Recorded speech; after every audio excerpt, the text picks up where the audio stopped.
number 1. It's year 3, August 2022 to August 2023. Whoa. Yeah. What a year.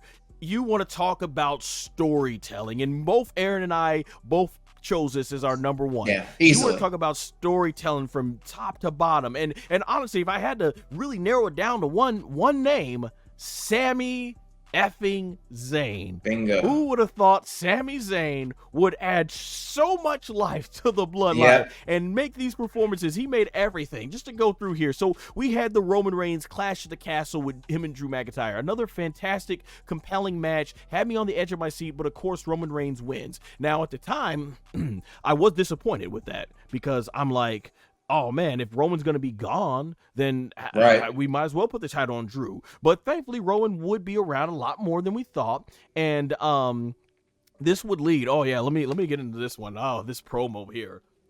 Yeah, and Cody was gone, so Cody wasn't around. So the WrestleMania, the picture was not totally clear at that point. And yeah, a lot of people were saying, oh yeah, Drew McIntyre should be winning the title at this point. And Solo debuted there. So that's when you had the new member and things start to pick up. Yeah, Solo did debut at that one, and he, like I said, they got to a really good start with Solo and everything. Man, that was fantastic. Shout out to in the chat, Calvin Bowman. Yeah, thanks for coming by for the stream. But yeah, getting back to what we had here, man. And stuff like this, we had Solo coming in, and it felt good because we needed some new bloodline. There was only, I think they kind of peaked with Roman, Jimmy, and Jay, so we got a new member finally. We were asking for the longest time, bringing a new member, and then they had this part where Sami Zayn, he started now because Triple H took over. Sami Zayn started coming more into the bloodline, hanging out with him backstage, and it was some comedy gold stuff, man. I couldn't tell you how many times I laughed when he would come on and he see Jimmy and Jay, what up, dog, and stuff like that, and he'd be like, yes, what is up, my dog? And he'd be like, you good, dog? And they'd be like, yes, I am very good, because we're dogs. That's what we do. We're dogs. And he's just breaking those guys like nobody can keep a straight face. Exactly. He even broke Solo at one point. I think we were on the bump. And Solo, he was good at being very stoic and everything. Yeah, he was. Like, hey, yep. And Solo was like, hey, are you good, my dog? Are you good? He's like, yes, I'm good, dog. I'm good. He said, did you get your lunch that I packed for you? And he's like, yes, Sammy, I got my lunch. All right, I just want to make sure. You know how Roman gets when you don't get your lunch. He has to put his hand in front of his face, turn away a little bit. It was so compelling, so good. Oh, man. Dude, at this point, they had Logan Paul and Roman Reigns. And Roman Reigns ad-libbed one of his best promos in front of the camera, where he gets mad about Logan Paul trying to take him on, and he's like, there ain't a man alive who can touch my button. If I had one, you wouldn't even be able to locate it. Can't no man knock me out. I'm tired of being humble. I'm tired of letting people think they got a chance. The tribal chief is head and shoulders above everybody. This is my show. This is my camera. I run it all. I'm like, oh my gosh, how good is Roman Reigns? I think it was even that following year where he confronted Austin Theory, and Austin Theory basically, because we knew he was Vince McMahon's chosen one at the time, and Roman grabs the microphones and goes like, Daddy ain't here anymore, and the audience was like, oh, and then they started chanting, who's your daddy? Who's your daddy? So Roman was just, you could tell he was on so much more comfortable level. The man, and this is what we were saying, just let the man be himself and let him develop. And that match with Logan Paul was excellent because we were still very much early into Logan Paul's run, and the fact that he went in there with Roman Reigns, one of the best in the ring, in the storytelling and stuff aspect, and he held his own. Fantastic stuff that we got from year number 3. Year number 3 also saw this amazing thing for the Usos. So the Usos defeated the New Day to retain the undisputed WWE Universal Tag Team Championships, thus going on to break the New Day's record on November 14th to become the longest reigning main roster Tag Team Champions. Then on November 28th of 2022, they broke, I think it's Gala's 497-day record with the NXT UK Tag Team Champions, making the Usos become the longest reigning Tag Team Champions in WWE history of any kind, regardless of brand or gender. You know, I know I really highly rated them in my WrestleMania 39 ranking, and obviously, yeah, there's gonna definitely be a lot more tag teams out there from the 80s and 90s, but I think the Usos have earned the right to be called one of the all-time greatest Yeah, tag teams, at least in definitely. WWE, with stuff like that, because that was fantastic. It was good to see them being undisputed champion with Roman as the undisputed champion, and the Usos were still putting on great tag team matches with the New Day, the Street Profits, RK Bro, and all of them.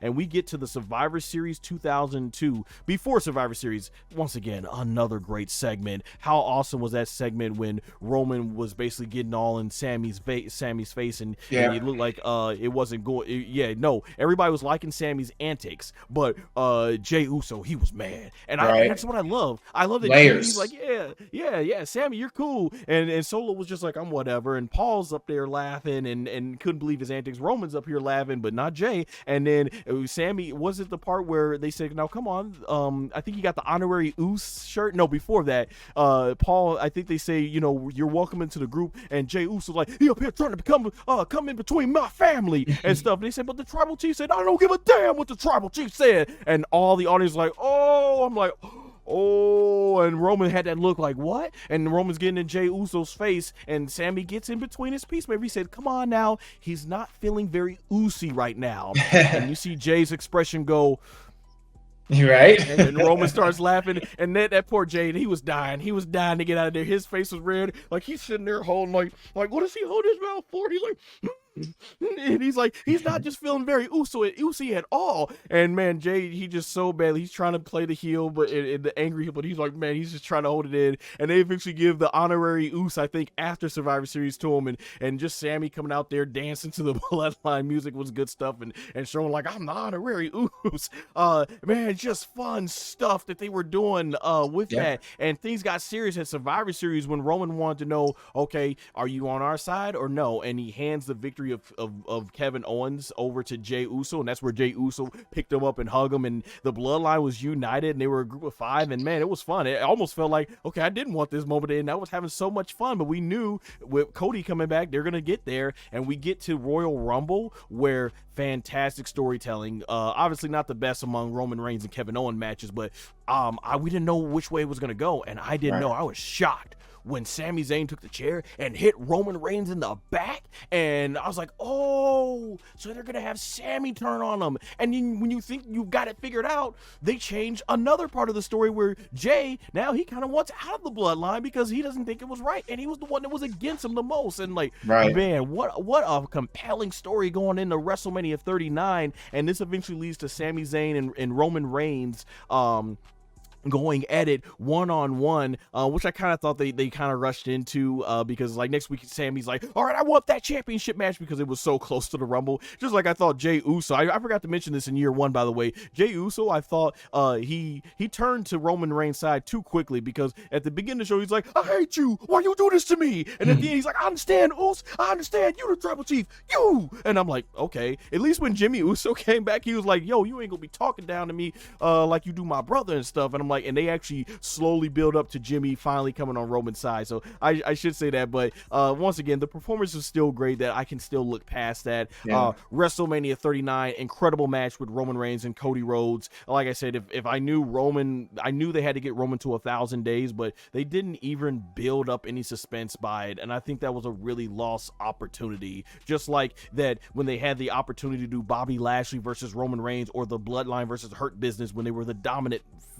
most dominant, that was another lost opportunity. And it was like, man, so I wasn't a fan of Roman's title reign that year, but the storytelling was still good, because Sami Zayn and Kevin Owens, not only did they beat the Usos in the main event of WrestleMania Night 1, Sami Zayn actually, even though he wasn't in the story anymore, what he said was still coming to fruition, is that the Usos and you all are going to have a rift between you two. And of course they had where the Bloodline lost to Owens and Sami Zayn, and that led to Jimmy and Jey Uso basically finally telling Roman Reigns, we had enough of your mess, kicking him out. And that story was so compelling, because you know there's people out there that have abusive family members and stuff like that, and I'm like, man, I love the realistic approach they're taking to this. It was so amazing to watch that Civil War going into Crown Jewel. They had that silver. Yeah, Not Crown Jewel. What was it? Super. One of those. Yeah, it was one of the Saudi Arabia shows, I think. No, it was Money in the Bank, actually. Yeah, it was Money in the Bank. They did the Civil War, Roman Reigns and Solo Sikoa versus the Usos.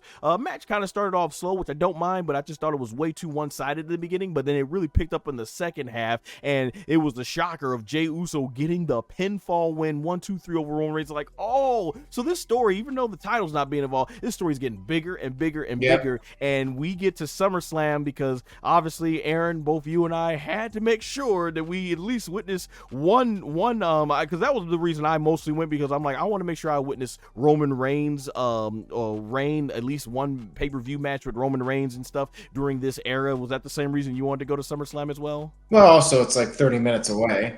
Oh yeah, perfect. Yeah, for you, it was in your native woods and stuff. Yeah, Roman Reigns though, and Jey Uso. It was about a 3 hour and a half drive for me from Chicago. But man, Roman Reigns and Jey Uso, I was hyped for the match. I didn't think the build up was as good as the other stuff, but I kind of knew where it was going in terms of, okay, yeah, this is the right direction. Jey Uso, Roman Reigns, playing this story back 3 years after it originally got started for the tribal combat match. Man, went in there expecting a bunch of tribal combat weapons of Samoan culture. I'm like, they're gonna decorate this whole area, make it look like something of Samoan, and I'm like, these guys are gonna go edit, and I'm like, I just hope they don't do what I think they're gonna do for the ending. And instead, unfortunately, we were there in person. We kind of got a very slow-paced match that never really got going. And I was like, the Roman Reigns entrance was incredible to witness in person. I'll say that. And we were a part of the first audience that started doing the yeeting thing with Jey Uso. Yeah. We hadn't had the music yet. So that was cool. And it's like, man, the match kind of just never really kicked into high gear. I don't think it was, like I said, I don't think it was a bad match, but I just didn't think it was the best that the Bloodline stories had offered us. And in the end, they went with Jimmy Uso turning on Jey after everything he had said previously about how families should stick together, and Roman picks up yet another unclean win at that point with Solo interfering, because I think in this match it was like he was just telling Solo to do his dirty work for him. It's like, Solo, get him. Solo, put him there. And I'm like, okay, where are we going here? And it's one of those things where, yeah, they did plant the seeds, but it's like, let's see. I'll give Triple H, he's really good with the storytelling. I'll see where they go. And we get to that last SmackDown that ends year number 3, where Jimmy says, I didn't want you to become like him. And I'm like, okay. I'm like, alrighty. And Jey Uso, he ends up, doing the super kick to everybody and goes like, deuces, ooses, and he leaves WWE. And of course, he comes back 2 weeks to win the tag titles with Cody. But yeah, I was like, after that, like I said, we went into what I thought was the lowest point of the Bloodline at fall 2023 period. Yeah. But nonetheless, woo! Year number 2023 of the Bloodline, the best. And I think maybe year 5, maybe if they can put that type of storyline, add it with the star power we're getting back for year 5, man, fantastic stuff. But yeah, this was some of WWE's best storytelling that I think really helped bring the Bloodline as one of the top greatest storylines in all of WWE. This is going to be in the same mentions of Macho Man versus Hulk Hogan, or Macho Man versus Hulk Hogan, Austin versus McMahon. Yeah, like it's right up there, one of the greatest of all time. Yes. So I am done fanboying out. Aaron, your time for year number 3. Man, what a year for that. Yeah, you summed it all up really nicely. So I'm not going to add too much to it. Like it reinvigorated Sami Zayn. Like it turned his career around. He went from facing Johnny Knoxville at WrestleMania, and you thought, okay, this guy, he's basically a comedy act, and they turned him around and made him credible again. It just, it was a huge resurgence in his career. And it elevated Kevin Owens. And, we talked about this with Virtue on the No DQ review many times. It elevated so many people's careers. Everybody, even if they lost to Roman Reigns, the Bloodline storyline was so strong that everybody, their stock rose from being part of it, whether it was Kevin Owens or Sami Zayn, and even people like LA Knight. They got elevated from being involved with the Bloodline. Jey Uso got massively elevated. As I mentioned earlier, he went from hosting that stupid segment that I don't even remember what it was called on SmackDown, and then he becomes the right-hand man, and now he's one of the most popular guys in the history of WWE. It just did so much for the company, did so much for the wrestlers. A very exciting time. Sami Zayn turning on Roman Reigns at the Royal Rumble, one of the all-time great endings to a WWE pay-per-view. And Roman shocked the world. He beat Cody Rhodes at WrestleMania 39. And as it turns out, it ended up being the right move. They waited one more year. And unfortunately, Roman kind of became a part-timer. But the storyline with the Usos was very compelling. The Saudi Arabia show where Roman and Solo, was it Roman and Solo challenging Sami Zayn and Kevin Owens? Yep. Yeah. Yep. And they came up short. And then we had the official split. And just the crowd reactions to everything that was happening, just very memorable. And every wrestler and every participant, whether it was Paul Heyman or Jey Uso or Jimmy, everybody had their own role. And the way everybody was standing in the ring, everybody had their own position, and you got their reactions and all the different interactions. There were so many layers to it. Just brilliant storytelling. From start to pretty much the finish. SummerSlam was what it was. I enjoyed being there. One more thing I wanted to add was Madison Square Garden. I wanted to go to a show at Madison Square Garden pretty much my entire life. Like, that was one of my bucket list things to do. And in 2023, I finally got to do it. And what a show I got to go to where they basically set up the SummerSlam match. This was coming off of Money in the Bank. And they were officially. That was SmackDown, right? That was SmackDown. SmackDown, Madison Square Garden, and it was crazy because I think like 40 minutes of the show was just the Bloodline promo. It wasn't even. I remember that, yeah. It wasn't even wrestling, but it flew by so quickly when I was there. I was like, holy cow, 40 minutes has already gone by. And sometimes, like when I'm at these shows, I'm like, oh man, this is dragging, but. I was just blown away by how fast it went for me. So that was an awesome experience. That was my first time getting to see the Bloodline in person, and then SummerSlam was right after that. So that whole package was very memorable to me. But yeah, clearly number one. Such a great year. But you know what? We mentioned it earlier. I think year 5 has the potential to be the best one yet. I'm very much looking forward to it. I think they still have a lot of life left in the Bloodline storyline. Absolutely. Well said, Aaron. Yeah, I mean, just shoot. You brought some things I had forgot to mention. That was good. Year 5, definitely looking to be excellent. But yeah, like we made it clear at the beginning of the stream, we might like more years more than others, but as a consistent storyline from 1 to 4, this has been some of the best storytelling WWE has ever done. Their longest storyline, and man, they're knocking it out of the park. And yeah, I can't wait to see so many great things with the babyface Usos getting back to Roman Reigns, maybe Sami Zayn joining in, Jacob Fatu, who I think has been the absolute standout right now. I can't wait to see where he's gonna go when The Rock comes back and stuff. And eventually, I think maybe if they choose to end the Bloodline story with Roman Reigns defeating The Rock at WrestleMania, like there's the end of the possibilities are endless. So I'm definitely looking forward to that. I'm gonna switch over to comment section, see if we got some. Yes, Calvin put some things up here. Let's see what we got. Sami Zayn and the Usos should get back together with Roman Reigns to take out the new Bloodline. Agree, and I think that's exactly where they're going with it.